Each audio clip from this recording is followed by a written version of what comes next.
Diabetes अपने आप में एक बीमारी नहीं है, लेकिन डायबिटीज़ के बढ़ने से या ग्लूकोज शुगर बढ़ने से कई सारे ग्रंथों में या ऑर्गन्स में डैमेज होता है।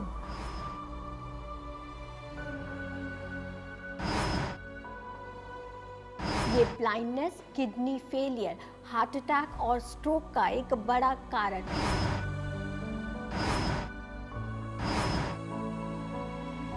बॉडी का जो ब्रेन है वो रिएक्ट करता है, फिर धीरे धीरे बेहोशी की हालत शुरू होती है, सांस फूलने लगता है, एसिड लेवल्स बढ़ जाते हैं शरीर में, कीटोन्स बढ़ जाते हैं। घाव भरता ही नहीं, महीनों सालों तक नहीं भर पाता, और उसके लिए कई बार सर्जरी, और उससे भी ठीक नहीं हो तो पैर काटने की भी नौबत आ जाती है। धीरे धीरे आप अनकॉन्शियस होने लगेंगे। उस स्टेज पे फिर आप अपने आप को मदद भी नहीं कर पाएंगे, और अनकॉन्शियसनेस फिर बढ़ती ही चली जाएगी, फिर it can be dangerous also.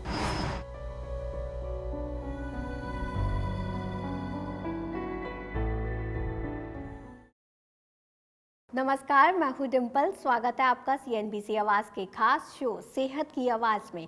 आज हम बात करेंगे उस बीमारी की जो वैसे तो बहुत आम है, लेकिन इसके बारे में बात करना बेहद अहम है, क्योंकि WHO के मुताबिक ये blindness, kidney failure, heart attack और स्ट्रोक का एक बड़ा कारण है। हम बात कर रहे हैं शुगर यानी डायबिटीज़ की, और आज का ये एपिसोड स्पेशल इसलिए है क्योंकि नवंबर का महीना नेशनल डायबिटीज़ मंथ के रूप में मनाया जाता है। WHO के मुताबिक डायबिटीज़ की वजह से हर साल 15 लाख लोगों की जान जाती है, और डराने वाली बात यह है कि पिछले कुछ दशकों से इसके मामले बहुत तेज़ी से बढ़ रहे हैं। डायबिटीज़ पर डिटेल में बात करने के लिए और आपके हर सवाल का जवाब देने के लिए हमारे साथ मौजूद हैं doctor SV Madhu, director professor, centre for diabetes endocrinology and metabolism, UCMS and GTB hospital. Doctor Madhu, स्वागत है आपका हमारे शो में। नमस्कार। डॉक्टर मधु, आपसे सबसे पहला सवाल यही होगा कि डायबिटीज़ या जिसे हम शुगर कहते हैं, ये है क्या? डायबिटीज़ या मधुमेह जिसको कहते हैं, खून में जब ब्लड ग्लूकोज की मात्रा बढ़ जाती है और बढ़ी रहती है कुछ महीने या सालों तक, तो उसको डायबिटीज़ कहते हैं सरल शब्दों में। शरीर में पैंक्रियाज एक ग्रंथ है जहाँ से इंसुलिन निकलता है, जैसे अब आम जनता भी जानती होगी, और इंसुलिन की कमी से ये बीमारी हो जाती है। या तो इंसुलिन बनता ही नहीं, या अगर बन रहा हो और इसकी मात्रा सही भी हो तो सही तरीके से वो काम नहीं कर पाता और ग्लूकोज को एनर्जी में तब्दील नहीं कर पाता। तो इस वजह से ब्लड ग्लूकोज बढ़ने लगता है, और जिसको हम डायबिटीज़ कहते हैं। और डायबिटीज़ अपने आप में एक बीमारी नहीं है, लेकिन डायबिटीज़ के बढ़ने से या ग्लूकोज शुगर बढ़ने से कई सारे ग्रंथों में या ऑर्गन्स में डैमेज होता है। शरीर के कोई भी ऐसा हिस्सा नहीं है जिसमें इसका प्रभाव ना हो, इसलिए वो खतरनाक है, इसलिए हम उसको बीमारी के तौर पे देखते हैं, और उसका कंट्रोल करना और इलाज करना आवश्यक है। बात जब डायबिटीज़ की आती है तो दो टर्म्स बहुत सुनने को मिलते हैं, वो है टाइप 1 और टाइप 2। ये क्या है? डायबिटीज़ कई प्रकार के हैं। टाइप 1 का टाइप 2 के अलावा भी और हैं, लेकिन हम रिस्ट्रिक्ट करेंगे टाइप 1 और टाइप 2 पे। ये मुख्य टाइप्स हैं या प्रकार हैं डायबिटीज़ के। टाइप 1 डायबिटीज़ हम उसको कहते हैं जिसमें पैंक्रियाज, जैसे मैंने बताया अभी, वहाँ से इंसुलिन बनता ही नहीं। ज़्यादातर ये बच्चों में देखा जाता है या कम उम्र के लोगों में देखा जाता है, बट आजकल मतलब ओल्ड एज में भी पाया जा रहा है। इसमें मेन प्रॉब्लम इंसुलिन का ना बनना है। टाइप 2 जो कि ज़्यादा कॉमन है, जो आपने अपने आंकड़े बताए हैं, वो टाइप 2 से ज़्यादा संबंधित है, और जो WHO ने भी जो वार्निंग दिया वो टाइप 2 की बीमारी के बढ़ने के वजह से ही दी है। ये इसमें इंसुलिन शरीर में बनता तो है, लेकिन वो पूरी तरह से एफिशिएंटली काम नहीं कर पाता, और जब काम नहीं कर पाता तो नेट रिजल्ट वही हो जाता है कि ब्लड ग्लूकोज बढ़ने लगता है और बीमारी। तो दो टाइप्स हैं जो प्राइमरी डायबिटीज़ के दो मेन कारण हैं हमारे कंट्री में और सारे विश्व में भी। टाइप 2 ज़्यादा कॉमन है, लगभग 90-95% डायबिटीज़ जो है वो टाइप 2 होती है, और टाइप 1 करीब करीब 5%। मतलब टाइप 1 और टाइप 2 डायबिटीज़ दोनों ही खतरनाक है, किस एक्सटेंट तक? दोनों बीमारियां खतरनाक हैं, क्योंकि जो शरीर के अन्य हिस्सों पे जो प्रभाव का सवाल है वो तो ग्लूकोज के बढ़ने से होता है। कारण कुछ भी हो, चाहे इंसुलिन नहीं बन रहा हो या काम नहीं कर रहा हो, बात तो वही है। तो जो इफ़ेक्ट्स हैं, जिसको हम जटिलताएं या कॉम्प्लिकेशंस कहते हैं, वो दोनों में बराबर है। टाइप 1 भी खतरनाक है, टाइप 2 भी खतरनाक है। कई बार लोगों में ये ऐसे गलत धारणा भी है कि टाइप 2 बीमारी जो है वो कम सीरियस है, टाइप 1 ज़्यादा सीरियस है और ख़तरनाक है, लेकिन ये गलत है। टाइप 2 भी उतनी ही खतरनाक है, उतने ही लॉन्ग टर्म में डैमेज कर सकता है जितना टाइप 1 करता है। कितना शुगर लेवल नॉर्मल माना जाता है? इसको मैं 2 हिस्सों में जवाब दूंगा। नॉर्मल शुगर तो ऐसा है कि फास्टिंग अगर हम 70-80 होती है और अबाउट 110-120 खाने के बाद या भरे पेट की होती है, लेकिन ज़्यादा महत्वपूर्ण है हम डायबिटीज़ कब कहेंगे, है ना। जब मैंने बताया वो एवरेज है, अगर पॉपुलेशन नॉर्मल पॉपुलेशन में लेंगे एवरेज निकल के आएगा, लेकिन डायबिटीज़ हम तब कहेंगे जब ग्लूकोज लेवल एक मात्रा से ज़्यादा हो, जिसके वजह से ये कॉम्प्लिकेशन जो मैं अभी बता रहा था उसकी संभावना बढ़ जाए, तो उसका आंकड़ा जानना बहुत ज़रूरी है।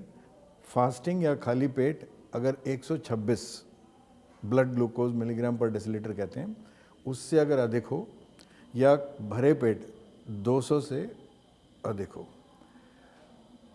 और सिम्टम्स भी हों, तब तो हम डायबिटीज़ कहेंगे। मान लो सिम्टम्स नहीं भी हों, कई लोगों में देखा गया कि टाइप 2 में डायबिटीज़ में खासकर कोई सिम्टम नहीं होते, 50% पेशेंट में कोई सिम्टम नहीं होते, तो आपको स्क्रीन करके डायबिटीज़ का डायग्नोसिस करना पड़ता है, तो उसके लिए ग्लूकोज का इस्तेमाल होता है। उसके लिए फिर हमें ग्लूकोज पिला के और 2 घंटे बाद का ग्लूकोज नापना होता है ब्लड में, और उसको हम कहते हैं पोस्ट ग्लूकोज वैल्यू, और वो भी 200 मिलीग्राम पर डेसीलीटर, तब डायबिटीज़ माना जाता है। लेकिन एक और बात आपको जानना आवश्यक हो जाएगा दर्शकों को कि नॉर्मल और डायबिटीज़ के बीच में एक स्टेज होता है, प्री डायबिटीज़ को कहते हैं। वो इसलिए महत्वपूर्ण है क्योंकि उस स्टेज पे अगर हम डायग्नोज कर पाएँ तो हम डायबिटीज़ को प्रिवेंट कर सकते हैं। उसमें डायबिटीज़ होने की संभावना बढ़ जाती है, प्रिवेंशन करने के लिए वो मौका देता है, तो इसलिए वो 110 और 126 फास्टिंग या खाली पेट या पोस्ट ग्लूकोज 140 और 200 के बीच में अगर वैल्यूज़ नंबर निकल के आते हैं तो हम उसको प्री डायबिटीज़ कहते हैं, और उसी स्टेज पे हम अपने प्रिवेंटिव मेजर्स जो भी हम डिसाइड करें वो अगर शुरू कर दें तो डायबिटीज़ से हम बच सकते हैं। अगर शुगर लेवल बहुत हाई हो जाता है तो पेशेंट को सबसे पहला काम क्या करना चाहिए? शुगर बहुत ज़्यादा हो जाता है, वो कई कारण हैं। अचानक हम ये मान के चल रहे हैं कि उनका शुगर कंट्रोल में था और अचानक उन्होंने टेस्ट किया तो बढ़ावा मिल गया, है ना, तो उसके कई कारण हो सकते हैं। कई बार तो लोग मरीज़ अपने इंसुलिन या दवाई लेना भूल जाते हैं या लेते नहीं, कई कारण। कई बार उनको बुखार हो गया, इन्फेक्शन हो गया, उससे भी शुगर बढ़ जाता है, या कुछ और स्ट्रेस, बहुत ज़्यादा स्ट्रेस हो जाए या हार्ट अटैक हो जाए, कुछ ऐसी चीज़ हो जाए तो अचानक शुगर बढ़ता है। तो वजह कई हो सकते हैं, और ख़ासकर आप कह रहे हैं कि शुगर लेवल बहुत ज़्यादा बढ़ जाए, मान लो बहुत ज़्यादा कम कहते हैं 450-500 से ऊपर हो जाए अचानक। इस स्थिति में जिसको हम एक्यूट हाइपरग्लाइसेमिक क्राइसिस या मेटाबॉलिक क्राइसिस भी कहते हैं, अगर इससे रिस्क बढ़ जाता है, एक्यूट कॉम्प्लिकेशंस, आपने कॉम्प्लिकेशंस की जैसे बात करी, एक्यूट कॉम्प्लिकेशंस हो जाते हैं जब शुगर बहुत ज़्यादा बढ़ जाती है 500-600 के ऊपर, जिसको हम कीटोएसिडोसिस भी कहते हैं कई बार। तो इसलिए उसको वहाँ तक ना जाएं, तो हर मरीज़ को इस पर ध्यान रखना होगा। जब शुगर ज़्यादा हो जाए तुरंत उसको पानी खूब लेनी होगी, सबसे पहले तो पानी खूब पीना होगा, फिर वजह ढूंढने के लिए अपने डॉक्टर से सलाह करना आवश्यक है। अगर पानी वानी पी के अगर शुगर लेवल डाउन नहीं हो रहा कुछ घंटों में, तो बेस्ट यही है कि अपने डॉक्टर को कंसल्ट करें, क्योंकि वजह ढूंढना ज़रूरी है। और अगर बाई चांस उसने अपनी गोली या इंसुलिन मिस की है तो तुरंत ले लें, क्योंकि ये बहुत बड़ी गलती हमारे पेशेंट्स करते हैं कि अपने कई बार नहीं मिलती, कई बार कहीं और चले जाते हैं। खासकर टाइप 1 के पेशेंट्स में बहुत रिस्की होता है। एक इंसुलिन शॉट भी अगर मिस कर जाए तो शुगर अचानक बढ़ जाता है, और उस टाइम अगर दोबारा उसको डिले करें ट्रीटमेंट तो फिर वो सीधा इमरजेंसी में पहुंच जाते हैं। इसलिए जैसे आपने सवाल पूछा, उस स्टेज पे, ताकि शुगर लेवल वहीं रुकी रहे और नॉर्मल पे आ जाए और आगे बढ़ के क्राइसिस पे ना जाए, तो उनको पानी खूब लेना है, अपना दवाई टाइम से लगाना है, अगर भूल गए तो तुरंत लगा लें, और 1-2 घंटे में आराम नहीं मिले तो अपने डॉक्टर की सलाह ज़रूर करें। अगर शुगर बहुत हाई हो जाती है तो बॉडी में क्या क्या बदलाव आते हैं? इसी को मैं कह रहा था कि डायबिटिक कीटोएसिडोसिस एक इम्पॉर्टेंट स्टेट है। बदलाव ये होता है कि जब बहुत ज़्यादा ग्लूकोज बढ़ता है, तो इवन नॉर्मली आपने देखा होगा कि जो सिम्टम्स होते हैं डायबिटीज़ पेशेंट के, पेशाब बार बार आना, भूख ज़्यादा लगना और प्यास ज़्यादा लगना, और अगर 500-600 जैसे हम बात करें तो बहुत ज़्यादा बढ़ जाए, तो यही चीज़ बहुत ज़्यादा हो जाता है सबसे पहले। इसका क्या मतलब हुआ? शरीर से पानी निकल रहा है बाहर, ग्लूकोज तो निकालने की कोशिश कर रहा है बॉडी, साथ साथ ग्लूकोज भी निकल रहा है, साथ साथ इलेक्ट्रोलाइट्स भी निकल रहे हैं, तो शरीर में पानी की और इलेक्ट्रोलाइट्स की कमी होने लगती है। और अगर हम इसको इग्नोर करें तो इतनी ज़्यादा कमी हो जाती है कि बिल्कुल सीवियर डिहाइड्रेशन में मरीज़ पहुंच जाता है। और फिर जैसे बहुत ज़्यादा उल्टियाँ 10 लग जाएँ तब भी डिहाइड्रेशन होता है। इसमें उल्टी 10 तो नहीं लगती, लेकिन पानी पेशाब के ज़रिए निकल रहा है शरीर से और काफ़ी तादाद में निकल रहा है, तो इसलिए सीवियर डिहाइड्रेशन हो जाती है। और जब सीवियर डिहाइड्रेशन हो जाता है तो बॉडी का जो ब्रेन है वो रिएक्ट करता है, फिर धीरे धीरे बेहोशी की हालत शुरू होती है, सांस फूलने लगता है, एसिड लेवल्स बढ़ जाते हैं शरीर में, कीटोन्स बढ़ जाते हैं। तो ये ऐसे कॉम्प्लिकेट होते हैं कुछ घंटों में ही, खासकर टाइप 1 के पेशेंट्स वो बिल्कुल बेहोश की हालत में पहुंच जाते हैं, और अगर उसका टाइमली इलाज तब भी ना किया जाए तो मौत भी हो सकती है। तो इसलिए बड़ा रिस्की मामला है। इसलिए आपका सवाल बहुत रेलेवेंट है कि जब शुगर 450-500 हो जाए तो आपको तुरंत प्रिकॉशन लेने हैं, और जल्दी से अगर वापस नहीं आ रहे तो आपको डॉक्टर से सलाह करनी है।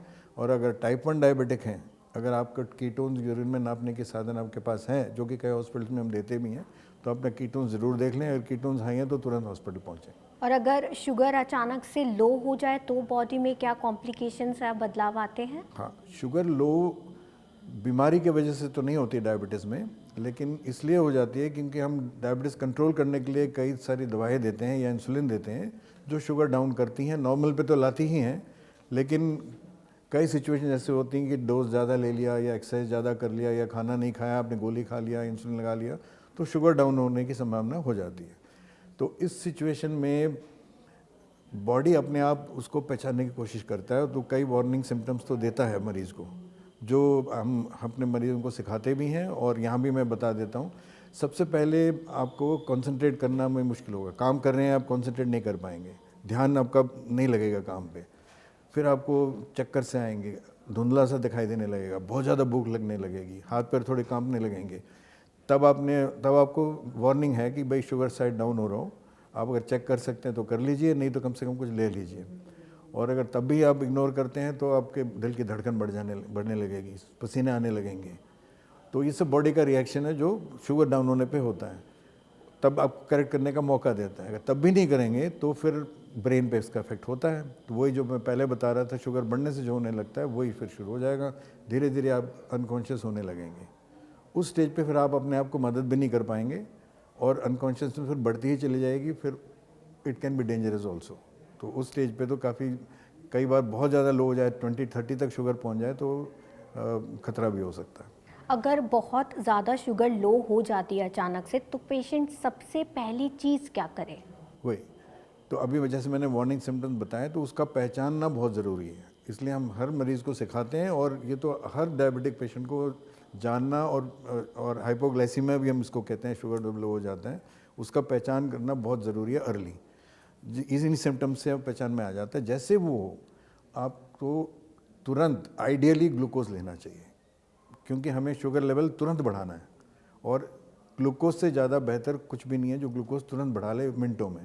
तो अब हम सलाह ये देते हैं कि 15 से 20 ग्राम ग्लूकोज पानी में घोल के 5-7 मिनट में पी जाएं। और अगर ग्लूकोज अवेलेबल नहीं है तो कोई भी मीठी चीज़ जो आपके पास उपलब्ध हो उसका सेवन ज़रूर करें। और it can be fruit juice, chocolate भी हो सकता है, चीनी हो सकती है, या कोई भी मीठी चीज़ जो, बट बेस्ट ग्लूकोज है क्योंकि सबसे फास्ट वही बढ़ाता है। और अगर आपके पास शुगर नापने के बजाय अगर ग्लूकोमीटर है घर में तो आप चेक कर लें शुगर लेवल नाप के, और ग्लूकोज के बाद भी देख लें 15-20 मिनट बाद, अगर बढ़ गया तो ठीक है, नहीं बढ़ा है तो दोबारा ले लें। तब भी अगर आराम नहीं है तो आपको हॉस्पिटल जाना होगा। मतलब अगर शुगर हाई हो जाती है तो पानी पिए, और लो होने की स्थिति में कुछ मीठा खा लें। मीठा ग्लूकोज आइडियल, ग्लूकोज नहीं हो तो फिर कोई मीठा जरूर लें। और किस उम्र में शुगर का सबसे ज़्यादा खतरा होता है? नहीं, ऐसा कुछ नहीं है कि उम्र के हिसाब से खतरा में कोई फ़र्क है, बट ये ज़रूर है कि अगर एक्सट्रीम्स ऑफ एज, अगर बहुत छोटा बच्चा है या बहुत बुज़ुर्ग आदमी है, उसमें यही जो कॉम्प्लिकेशंस जो बताई मैं, उनका असर ज़्यादा होता है शरीर पे। अगर यंग आदमी 20-30 का हो तो वो टॉलरेट कर लेता है हाई शुगर और लो शुगर बेटर। तो उस हिसाब से एक्सट्रीम्स ऑफ एज हम कहते हैं, या तो बुज़ुर्ग हो 70-80 साल का हो, या फिर बिल्कुल बच्चा हो 7-8 साल से कम या उस उम्र को, तो उसमें जब भी शुगर बढ़े या कम हो उसको विशेष ध्यान रखना पड़ता है। और क्या शुगर की बीमारी पूरी तरह से ठीक हो सकती है? ये अच्छा सवाल है आपका। हम आम तौर पर शुगर कंट्रोल हो सकता है, दवाइयों से पूरा कंट्रोल हो के आप नॉर्मल लाइफ तो जी सकते हैं, लेकिन क्योर इसका नहीं है। ये नहीं हम कह सकते कि शुगर जड़ से हम इस बीमारी का इलाज कर सकते हैं और जड़ से वो चली जाएगी। लेकिन कुछ सालों से हम एक डायबिटीज़ रिवर्सल की बात सुन रहे हैं और ये ज़्यादा पॉपुलर भी हो रहा है कि, और कई मरीज़ हम आके पूछते भी हैं कि ये तो रिवर्सल के प्रोग्राम चल रहे हैं सारे कंट्री में, तो क्या हमारा डायबिटीज़ ठीक हो सकता है? कि उसको हम अगर सही तरीके से देखें, वो रिवर्सल नहीं कहना चाहिए, उसको डायबिटीज़ रेमिशन हम कहते हैं। डायबिटीज़ रेमिशन का मतलब आप डायबिटीज़ को इस तरीके से उसका इलाज हम कर सकते हैं, कुछ अब मैं समझाऊंगा अभी, जिससे आपका डायबिटीज़ कंट्रोल ही ना नहीं, वो इस हद तक आप नॉर्मल पे ला सकते हो कि आप दवाएं बंद भी हो सकती हैं, और अगर हम 3 महीने तक दवाएं बंद रहें और आपका शुगर नॉर्मल रहे तो उसको हम रेमिशन कहते हैं। लेकिन रेमिशन एक तो है रेमिशन करना, दूसरा है कि रेमिशन को रिलैप्स से बचाना। तो रेमिशन हो गया इसका मतलब ये नहीं कि क्योर हो गया। ये आमतौर पर जो मरीज़ हैं वो सोचते हैं एक बार हमारा नॉर्मल हो गया, दवाई छूट गई तो मैं तो नॉर्मल हो गया, क्योर हो गया। ऐसा नहीं है।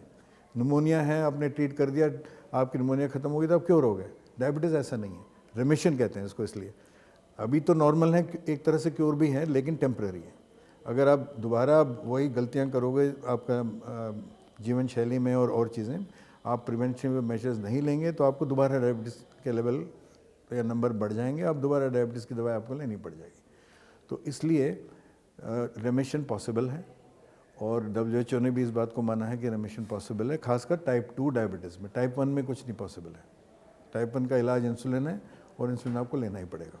टाइप 2 में रेमिशन पॉसिबल है, जिसको हम क्योर या रेमिशन जो भी कहना चाहें। ये देखा गया है कि अगर डायबिटीज़ 5-6 साल ही अभी हुए हैं डायग्नोसिस हुए, या मोटापा मेजर फैक्टर है डायबिटीज़ का, या आपका A1C जिसको हम कहते हैं HbA1c वो बहुत ज़्यादा नहीं है, आप इंसुलिन पे नहीं हैं, या आपको बहुत ज़्यादा कॉम्प्लिकेशंस अभी जटिलताएँ नहीं हुई हैं डायबिटीज़, सो आप एक कैंडिडेट हो सकते हैं जिसमें ये रिवर्सल ट्राई किया जा सकता है। और अगर आप वेट लॉस, मोटिवेट भी होना चाहिए पेशेंट को, क्योंकि 10-15 किलो वेट घटाने के लिए आपको आपकी क्षमता होनी चाहिए और मोटिवेटेड रहना चाहिए। आप ये सब करेंगे तो एक प्रोग्राम में आपको रजिस्टर करके और आप लाइफस्टाइल चेंज करके आप कर सकते हैं। और कई बार सर्जरी भी, जिसको हम बेरियाट्रिक सर्जरी भी कहते हैं, अगर आपका वेट बहुत ज़्यादा है तो बेरियाट्रिक सर्जरी का भी एक ऑप्शन है, जिससे आपका डायबिटीज़ कंट्रोल होकर रिवर्स भी हो सकती है। सो आज की डेट पे हम ये नहीं कह सकते कि बिल्कुल क्योर नहीं है, वर्ड क्योर गलत है, रेमिशन हो सकती है, और रेमिशन 1-2-3 साल तक भी रह सकती है, और अगर आप प्रिवेंटिव मेजर्स लेंगे तो लंबे अरसे तक भी रह सकती है टाइप 2 में। क्या डायबिटीज़ को प्रिवेंट करने में योगा का भी कोई रोल है? जी, डायबिटीज़ में ये देखा गया है वर्ल्ड वाइड, कई सारे रिसर्च इसमें हुआ है, और डायबिटीज़ हम यही कहते हैं कि डायबिटीज़ प्रिवेंट करना ज़्यादा बेटर है, क्योंकि एक बार बीमारी लग जाए तो कॉम्प्लिकेशंस का रिस्क तो रहता ही है, प्लस कई सारे रिस्ट्रिक्शंस हो जाती हैं, दवाई लेनी पड़ती है, उसके अपने कॉम्प्लिकेशंस हैं। इसलिए बेस्ट है कि प्रिवेंट अगर कर पाएँ तो बेस्ट है। इसमें जो रिसर्च ये बताता है कि लाइफस्टाइल या जीवन शैली जिसको हम कहते हैं, उसका सुधार करने से डायबिटीज़ प्रिवेंट हो सकता है। इसमें रिसर्च बाहर भी हुआ है, इंडिया में भी हुआ है, और ये देखा गया कि करीब करीब बाहर तो उन्होंने 50% से भी अधिक रिस्क कम करने की वो एविडेंस दिया है। इंडिया में करीब करीब 20-30% डायबिटीज़ का रिस्क कम हो सकता है, अगर आप सिर्फ एक्सरसाइज और डाइट पे आप ध्यान दें, खान पान पे। योगा पे कुछ स्टडीज़ पहले थी कि जो बताती थी कि डायबिटीज़ में इसका फ़ायदा हो सकता है, थोड़े ग्लूकोज कम हो सकती है। कुछ स्टडीज़ में 1-2 महीने के लिए देखा कि भाई हो सकता है शुगर्स प्रिवेंट भी हो जाएं, लेकिन लंबे तौर पे कोई स्टडी पहले नहीं हुई थी। इस सिलसिले में हमने एक रिसर्च किया है रिसेंटली, जो पब्लिश हुआ है साइंटिफिक जर्नल्स में, जो एक तरह से आप कह सकते हैं कि first time in the world जिसमें एविडेंस जनरेट किया है कि योगा एक प्रोग्राम, स्ट्रक्चर्ड योगा कहते हैं हम इसको, 40 मिनट का एक स्ट्रक्चर्ड पैकेज है, जिसमें कुछ योगासन है जो पहले भी हमारे लिटरेचर, एंशिएंट लिटरेचर में भी कहा गया है, और कुछ स्टडीज से भी ये निकल के आया है कि ये आसन और प्राणायाम ये डायबिटीज़ में शायद इसका असर हो सकता है, बेनिफिट। तो उसका एक पैकेज 40 मिनट का योगा का पैकेज हमने टेस्ट किया था कि लाइफस्टाइल, एक ग्रुप को लाइफस्टाइल दिया और एक ग्रुप को उस लाइफस्टाइल के साथ ये 40 मिनट का योगा का पैकेज भी दिया और 3 साल तक हम फॉलो करते रहे। करीब करीब 500 मरीज दोनों ग्रुप्स में थे और जब 3 साल तक फॉलो करके जो प्रॉपर साइंटिफिक तरीके से पावर्ड कहते हैं स्टडी, ये पाया गया कि योगा जिनको हमने दिया उसमें करीब करीब 40% का रिडक्शन हुआ in preventing diabetes. We call, जैसे वैक्सीन से होता है वैसे 40% reduction is a great reduction, जो कि लाइफस्टाइल में उतना नहीं मिला कंपेयर टू लाइफस्टाइल का भी कुछ असर होता है, लेकिन जब आप योगा साथ में जोड़ देते हो तो एडिशनल 40% रिस्क रिडक्शन होता है, which means it is very effective.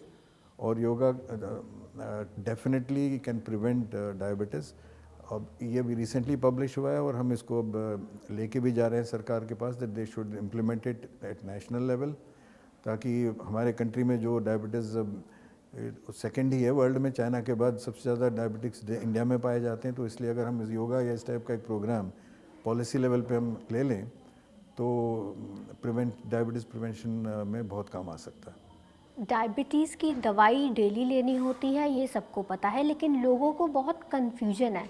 कुछ कहते हैं कि खाना खाने से पहले इसकी दवाई ले और कुछ खाना खाने के बाद डायबिटीज़ की दवाई लेने की सलाह देते हैं। इसमें से सही तरीका क्या है?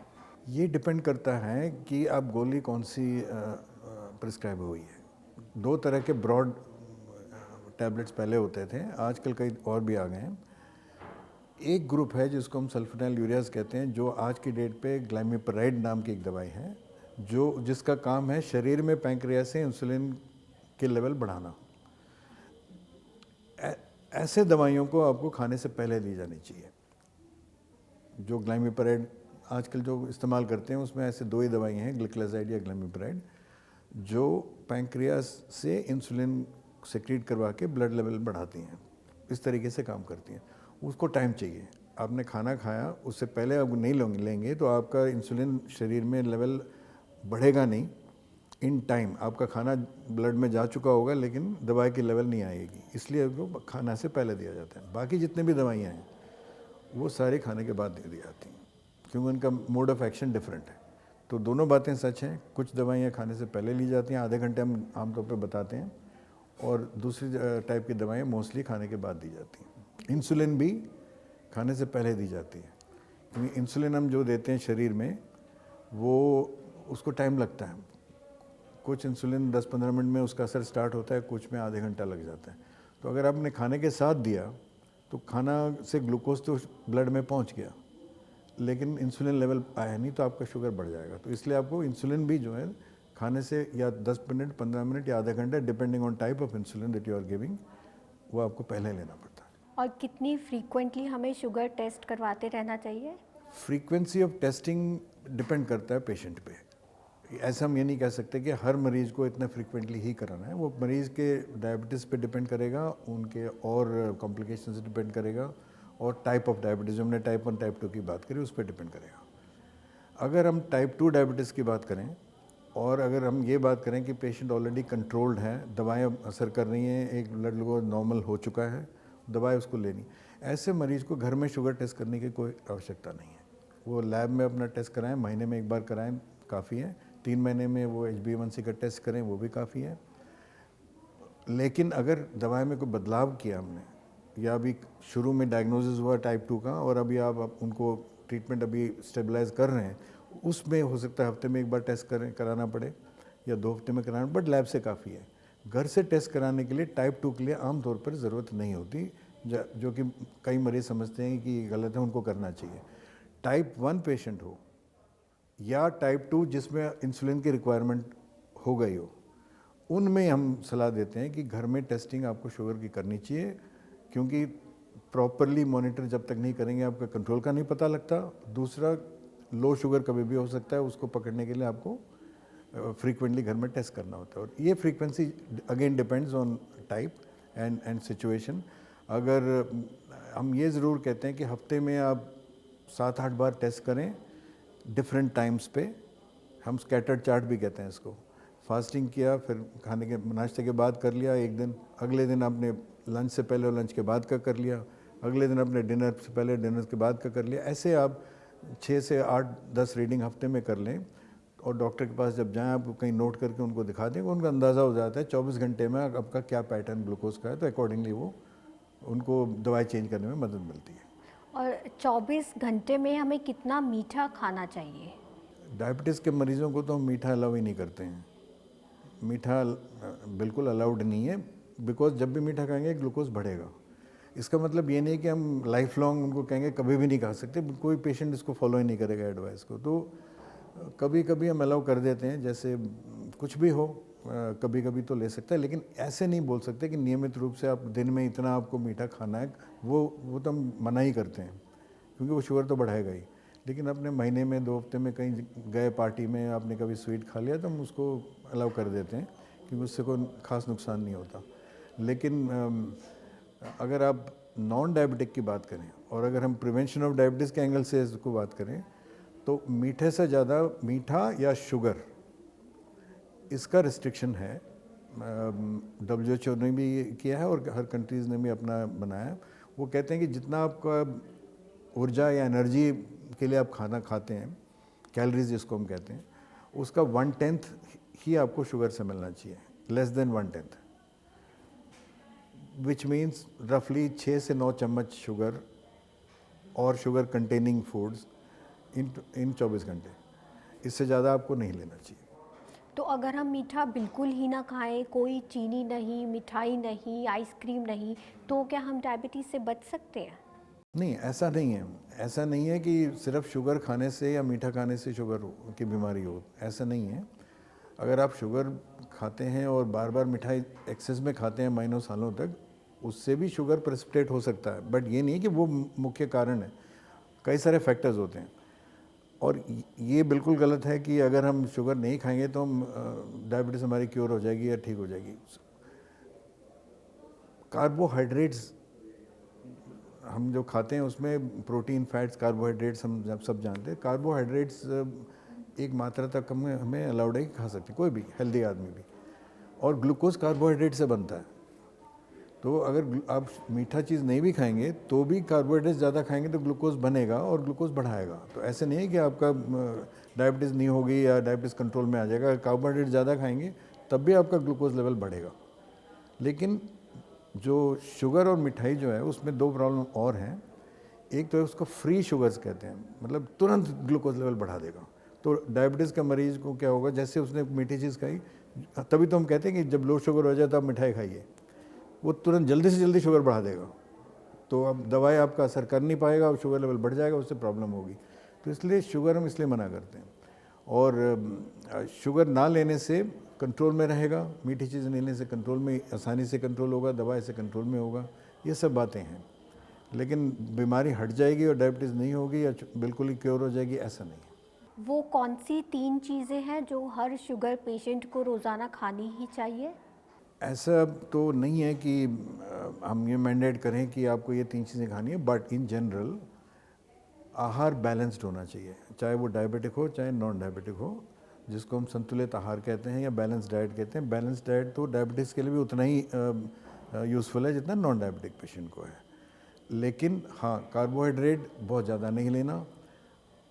आप कार्बोहाइड्रेट खाएंगे, उसमें जो प्लस पॉइंट है जो लेना चाहिए, कार्बोहाइड्रेट तो लेना ही लेना है एनर्जी के लिए, तो उसमें हम कहते हैं होल ग्रेन्स की जो कार्बोहाइड्रेट्स हैं वो लें, रिफाइंड कार्बोहाइड्रेट्स ना लें। दूसरा, वेजिटेबल्स और फ्रूट्स, ये हेल्दी हैं और ये डायबिटिक पेशेंट और इवन नॉन डायबिटिक पेशेंट में दे आर यूज़फुल। और डायबिटिक पेशेंट में भी हम एडवाइस करते हैं आप सैलड्स और वेजिटेबल्स ज़्यादा लें और फ्रूट्स भी लें जितना नियमित मात्रा में।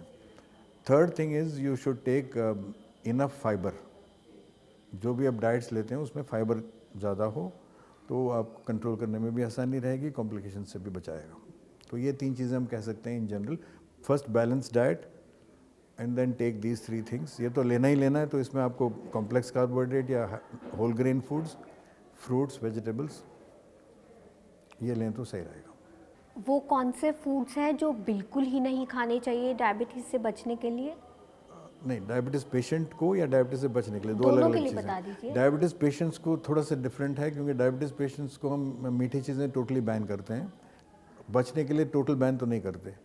ये डायबिटिक पेशेंट इसलिए करते हैं क्योंकि उनका शुगर तुरंत बढ़ जाएगा लेवल ना, क्योंकि शरीर में इंसुलिन तो है नहीं, तो इसलिए आप मीठा खाएंगे तो तुरंत ही शुगर बढ़ जाएगा, जो हम अवॉइड करना चाह रहे हैं। तो वो तो बिल्कुल नहीं लेना होता है डायबिटिक पेशेंट्स को। और ख़ासकर जितने भी फ्री शुगर्स हैं, फ्रूट जूसेस हैं, कोला कार्बोनेटेड ड्रिंक्स हैं, स्वीटेंड ड्रिंक्स हैं, ये सब टोटली अवॉइड करनी चाहिए। चॉकलेट्स अवॉइड करनी चाहिए, और कुछ फ्रूट्स जिसमें हाई लेवल ऑफ शुगर है वो अवॉइड करनी चाहिए, जैसे ग्रेप्स हो गए, चीकू हो गया, केला स्पेशली बहुत राइप हो, इस टाइप के फ्रूट्स अवॉइड करनी चाहिए। अदरवाइज़ आप ले सकते हैं। एक और सवाल था हमारे दर्शकों का, मैं चाहूँगी कि आप इसका भी जवाब दें। जब डायबिटिक पेशेंट को कोई चोट लगती है हाथ में या पाँव में या कहीं भी, तो उनका घाव बहुत देरी से बढ़ता है, क्या ये सही है? जी बिल्कुल, ये इनफैक्ट कई मरीज़ आते पहले घाव नहीं भर रहा है इसलिए दिखाने आते हैं, उनका फिर शुगर टेस्ट जब करते हैं तो निकलता है शुगर की बीमारी भी है आपको। ये एक मुख्य कारण है घाव ना भरने का, ये सच है। और ये इसलिए होता है कि जब शुगर लेवल ज़्यादा हो जाता है लोकली या ब्लड के अंदर, तो जहाँ भी घाव बनता है वहाँ की शुगर लेवल भी बढ़ जाती है, और बैक्टीरिया या जो इन्फेक्शन करते हैं उनके लिए भी वो सोर्स ऑफ एनर्जी बन जाता है। तो इसलिए वो बैक्टीरिया के मल्टीप्लिकेशन में हेल्प करता है, तो इन्फेक्शन के बढ़ाने में वो इजीली मदद करता है। एक तो ये। दूसरा, जब शुगर लेवल बढ़ता है तो बॉडी की डिफेंस मैकेनिज्म भी ख़राब हो जाती हैं, वो सही तरीके से डिफेंड नहीं कर पाता अपने आप को, कई ऐसे चेंजेस हो जाती हैं, तो भरने में भी टाइम लगता है, हीलिंग में भी टाइम लगता है। तो कई बार तो ये देखा गया कि खासकर पैर में या ऐसी जगह जहाँ पे हम वेट भी बेयर करने लगते हैं, ज़्यादा देर रेस्ट नहीं दे पाते, तो उसमें घाव भरता ही नहीं, महीनों सालों तक नहीं भर पाता, और उसके लिए कई बार सर्जरी, और उससे भी ठीक नहीं हो तो पैर काटने की भी नौबत आ जाती है। तो इसलिए डायबिटीज़ में इन्फेक्शन और वूंड, घाव का ना भरना एक कॉमन चीज़ है जो आम देखने को मिलता है। और जब भी कोई घाव हो जाता है डायबिटिक पेशेंट को, तुरंत उसका इलाज तुरंत ही कराना चाहिए और डॉक्टर को तुरंत दिखाना चाहिए, नेगलेक्ट नहीं करना चाहिए। हेरिडिटी का डायबिटीज़ में कितना बड़ा रोल है, क्योंकि कई मामले ऐसे आते हैं जहां फैमिली में किसी को शुगर नहीं और तब भी डायबिटीज़ हो जाती है, और कई मामलों में हेरिडिटी की वजह से ही डायबिटीज़ होती है, तो इसका क्या रोल है? टाइप 2 डायबिटीज़ जो मैंने आपको कहा था, उसमें हेरिडिटी का काफ़ी इम्पॉर्टेंट रोल है। टाइप 1 में कम है। टाइप 1 में कई बार होता ही नहीं डायबिटीज़ हेरिडिटी का, और या माइनर रोल है। टाइप 2 में इम्पॉर्टेंट रोल है। इसका मतलब ये नहीं है कि अगर पेरेंट में डायबिटीज़ है तो बच्चे को होके ही रहेगा, ऐसे नहीं है, क्योंकि हम जीन एनवायरनमेंट इंटरेक्शन की भी बात करते हैं। मतलब हेरिडिटी का इतना रोल है कि वो रिस्क ऑफ डायबिटीज़ बढ़ाता है चिल्ड्रन में या नेक्स्ट जनरेशन में। लेकिन एक्चुअली डायबिटीज़ होगी या नहीं होगी, ये उस पर डिपेंड करेगा, उसके जीवन शैली और लाइफस्टाइल पे। तो उसके हाथ में तब भी एक हैंडल है जिससे प्रिवेंट कर सकता है। तो अगर उसका हेल्दी लाइफस्टाइल है, अगर वो रेगुलर वॉक्स कर रहा है, खान पान पे ध्यान रखता है, एक्सरसाइज करता है, और फैटी फूड्स और हाई रिस्क फूड्स नहीं खाता है, तो हेरिडिटी होने के बावजूद उसको डायबिटीज़ नहीं होगी या डिले होगी।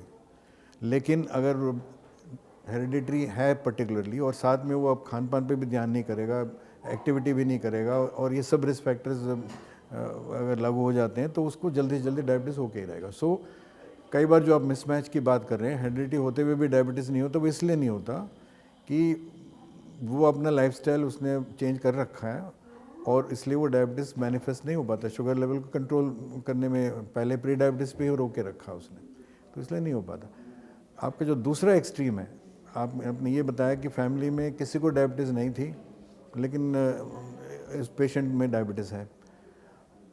उसके दो कारण हैं। एक तो जो उनके पेरेंट्स फॉर एग्जांपल, उन्होंने अपना लाइफस्टाइल इतना अच्छा रखा कि डायबिटीज़ का पता नहीं लगा, रिस्क तो उनमें भी था, लेकिन डायबिटीज़ बाहर निकल के उभर के नहीं आया, ब्लड ग्लूकोज लेवल कंट्रोल में रहे, लाइफस्टाइल उनका अच्छा रहा। लेकिन जीन्स तो थे जो उन्होंने अपने बच्चों पे इनको ट्रांसमिट किया है, और इस जनरेशन ने अपना लाइफस्टाइल सही नहीं रखा तो उसमें डायबिटीज़ हो गई। एक तो ये सिचुएशन है। दूसरा ये है कि नॉन हेरिडिटरी फैक्टर्स भी हैं डायबिटीज़ में, ऐसा नहीं है कि सिर्फ हेरिडिटी से डायबिटीज़ होती है। सो नॉन हेरिडिटरी फैक्टर्स, अगर आप, मेरे को कोई हेरिडिटरी रिस्क नहीं है, तब भी अगर मैं अपने लाइफस्टाइल पे ध्यान ना रखूँ, या कोई और कारण भी हैं जिसकी वजह से डायबिटीज़ हो सकती है, वो अगर होती हैं तो डायबिटीज़ तब भी हो सकती है। तो दोनों बातें हो सकती हैं।